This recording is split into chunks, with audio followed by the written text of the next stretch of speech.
যদি তত্ত্ব নিয়ে পরিবেশন করা হয়, সবই রয়েছেন আমাদের এই 3.5 হাতের দেহ ভাণ্ডে। 84 কোষ বৃন্দাবন, নিজ নিজ অঙ্গুলিতে এই দেহটি আমাদের 84 অঙ্গুলি। আর সে বৃন্দাবনে দ্বাদশ শাখা, দ্বাদশ উপশাখা। দ্বাদশ শাখার নামগুলো বলি, আপনারা একটু শুনবেন, পরে জিজ্ঞাসা করবেন।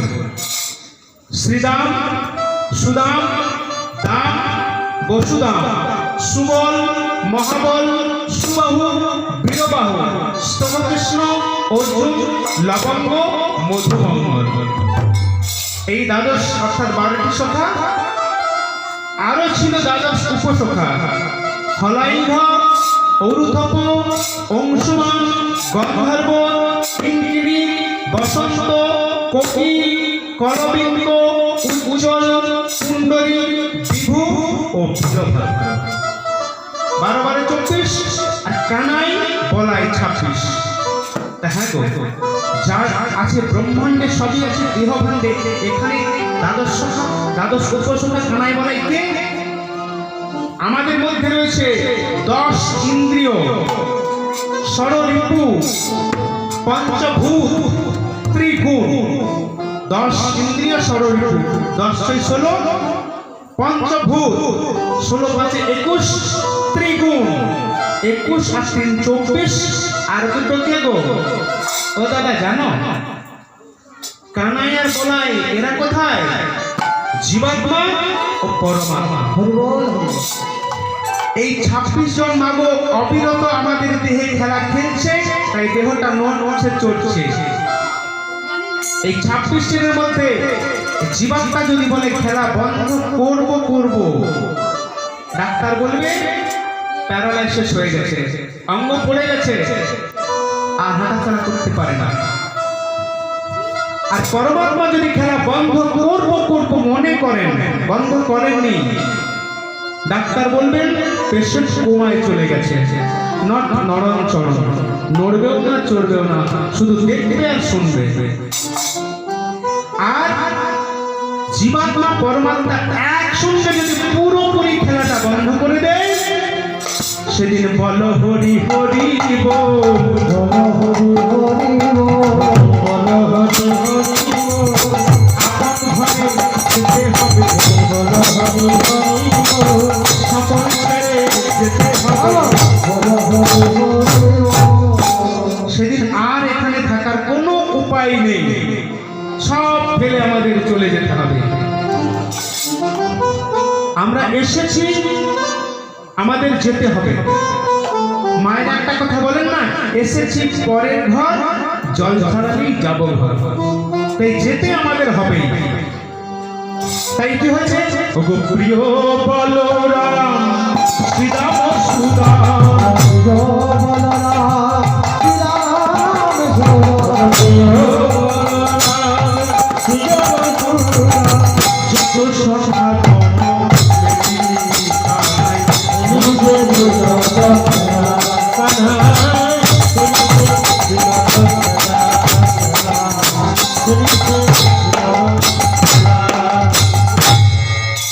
তাই আজ বনমাঝে তারা একটি খেলা খেলছে।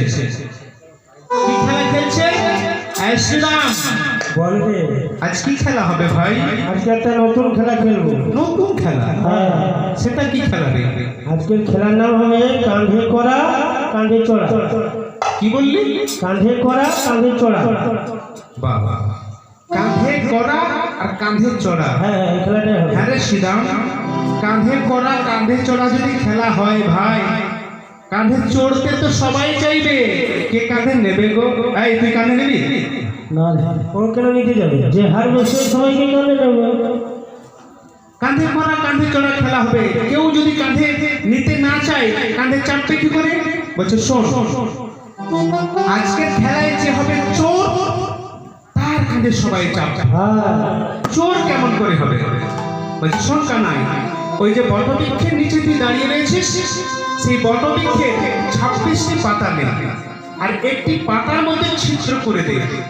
ওই ছিদ্রযুক্ত পাতা যে পাবে, আজকের খেলায় সে হবে চোর, আর তার কাঁধেই সবাই চড়ে বসবে। ঠিক বলেছো। গোবিন্দ আমার কি করেছেন, সেই বৃক্ষ থেকে 26টি ভালো ভালো পাতা চয়ন করেছেন। একটি পাতার মধ্যে তিনি গোল ছিদ্র করে দিয়েছেন।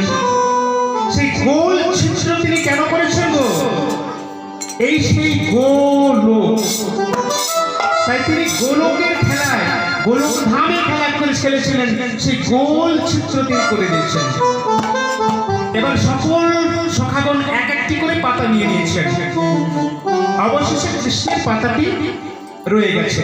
আইসলাম, তোর পাতা কেমন রে? আমার পাতা ভালো। আইসলাম, তোর পাতা কেমন রে? আমার তো ভালো রে। এইভাবে সকলকে জিজ্ঞাসা করলেন। সবাই বলছে আমার পাতা ভালো। ওগো সবাই যখন বলছে ভালো, ভালো তার মানে আমার ভাগ্যে জুটেছে কালো। জুটেছে সকলেই বলছে আমার ভালো। বলছে একা নাই, তোর পাতাটা একবার দেখাবি ভাই। বলছে, না, আমারটা কেন দেখাবো? সকলেই বুঝে নিয়েছে ছিদ্রযুক্ত পাতা কানাই পেয়েছে। তা হ্যাঁ, শুদ্ধ ভক্তমণ্ডলী, যার একটি ইশারাতে সৃষ্টি স্থিতি লয় প্রলয় হয়, যার ইশারা, যার ইচ্ছার বিরুদ্ধে একটি পাতাও নড়ে না, তিনি যেন ছিদ্র পাতা ছিলেন। তিনি ইচ্ছে করে কৃপাময় সেই ছিদ্রযুক্ত পাতাটি নিয়েছেন, কারণ ভক্তির মনোবাসনা পূর্ণ করার জন্য। আমি যদি চোর হই, ভক্ত আমার কাঁধে উঠবে আর আমি ভক্তির চরণ দুটো বক্ষ মাঝে ধরব। তাই তিনি ছিদ্রযুক্ত পাতা যেই না পেয়েছেন, সকলে কি বলছে? কানাই চোর, কানাই চোর, কানাই চোর। হ্যাঁ সুদামা, আমি না তোর বন্ধু, আমাকে চোর বলতে তোর ভালো লাগে? বলছে শোন শোন কানাই, রাগ করিস না। প্রসঙ্গটা এটাই হয়েছিল, ছিদ্রযুক্ত পাতা যে পাবে সেই হবে চোর। তাছাড়া শোন শোন, বলি তুই বিনে চোর কে হবে ভাই?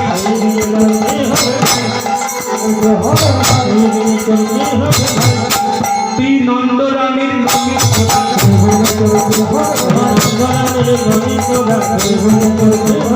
গোপীগণের বসন তোরা, ভক্তগণের প্রাণ হরা। আর বেশি চোর চোর করতে হবে না, বল কে চাপবি আমার কাঁধে? সকলে বলল সুদামা, কারণ সুদামা ছিলেন ব্রাহ্মণের ছেলে আর একটু খোঁড়া ছিলেন, তাই বলল সুদামা পাবে আগে জায়গা। আজ দেখুন, ভক্তির মর্যাদা রক্ষা করার জন্য, ভক্তকে উপরে করার জন্য ভগবান আমার অধবদনে বসেছেন। আয় সুদামা, আয় আয় আমার কাঁধে চাপ সুদামা। আজ ভক্তের কাঁধে চেপেছে, ভগবানের কাঁধে ভক্ত চেপেছে সুদামা।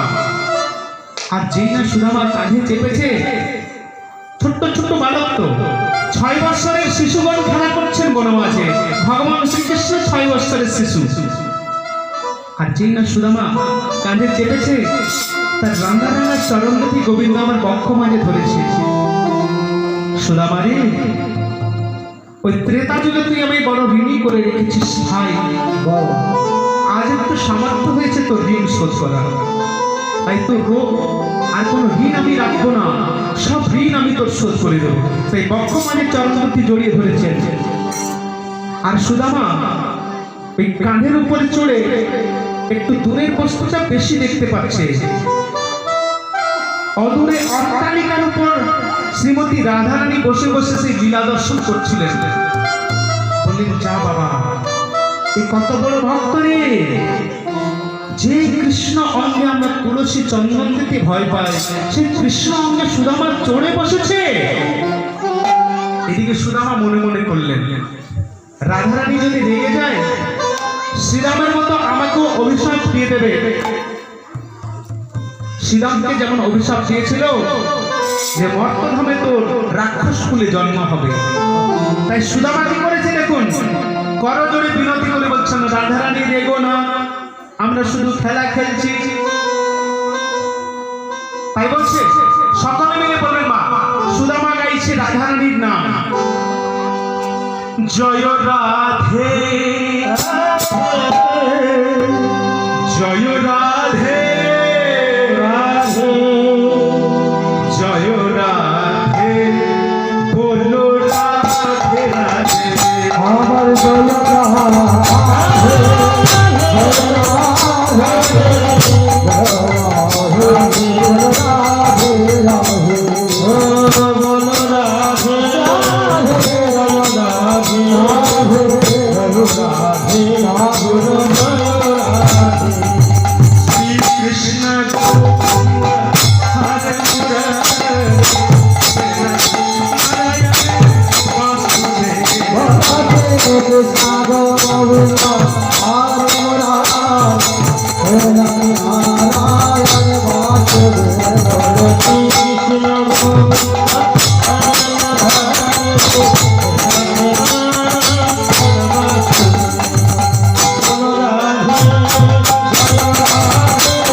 এবার সুদামা কাঁধে বসেছেন গোবিন্দে, আর কানাই কি করেছেন?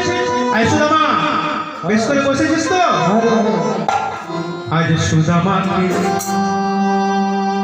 কাঁধে নিয়েছে তো? আজ সুদামাকে লইয়া কৃষ্ণ চলিতে লাগিল। সুদামাকে লইয়া কৃষ্ণ চলিতে লাগিল।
একটি পক্ষই আমরা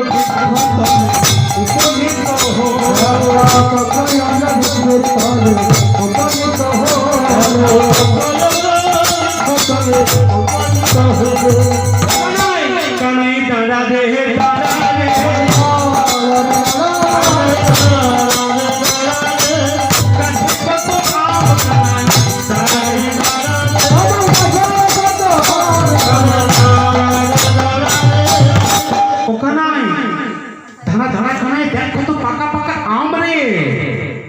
আম গাছের তলা দিয়ে কৃষ্ণ চলেছে, উনি পাকা পাকা আম দেখে আর সুদামার লোভ মানছে না। ব্রাহ্মণের ছেলে তো বলছে দাঁড়া দাঁড়া, দেখ কত পাকা পাকা আম। বলছে আম পাকা আছে তো গাছে আছে, তোর কি? না না কানাই, দেখ কত পাকা পাকা আম রে, একটা আম পারবো তোকে দেবো, তুই খাবি তারপর আমায় দিবি। বলছে বেশ। এবার সুদামা করেছে কি, একটা আম পেড়েছে, আর কথা ছিল কৃষ্ণকে দেওয়া, কিন্তু কৃষ্ণকে না দিয়ে সে নিজেই আমটি খেতে শুরু করেছে। বলছে সুদামা, তোর কথার দাম নেই সুদামা, বলেছিলি আমায় দিবি, এখন দেখছি আমায় না দিয়ে নিজেই হরিবল করছিস। সুদামা ছিল বড় মাপের ভক্ত। বলছি কানাই রে,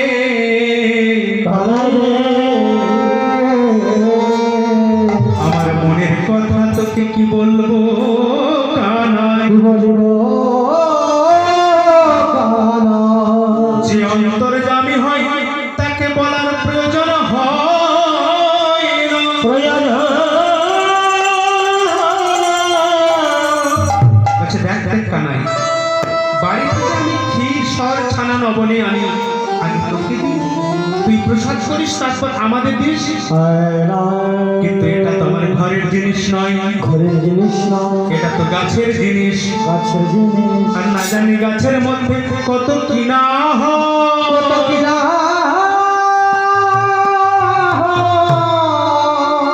তাছাড়া শোন শোন কানাই, ওই মথুরার মহারাজ কংস তোকে হত্যা করার জন্য কত কত ষড়যন্ত্র করেছে।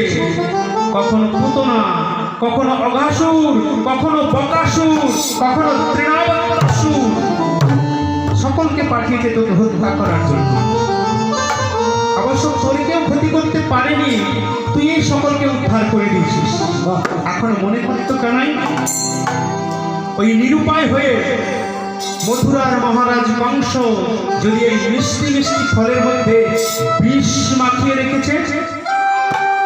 বলছে, আচ্ছা সুদামা, বিষযুক্ত ফল খেলে কি হয় ভাই? বলছে, ওরে বিষযুক্ত ফল খেলে সে মারা যায়। বলে, ওরে খ্যাপা, তো বিষযুক্ত ফল যদি তুই খাস তো তুইও তো মারা যাবি।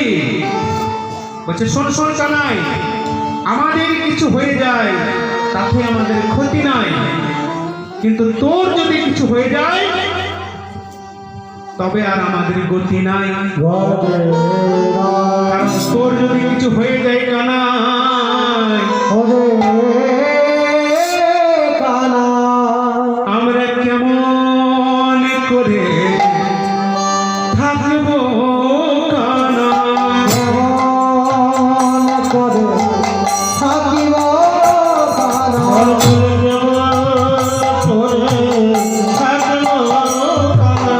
তুই ছাড়া মোদের আর গতি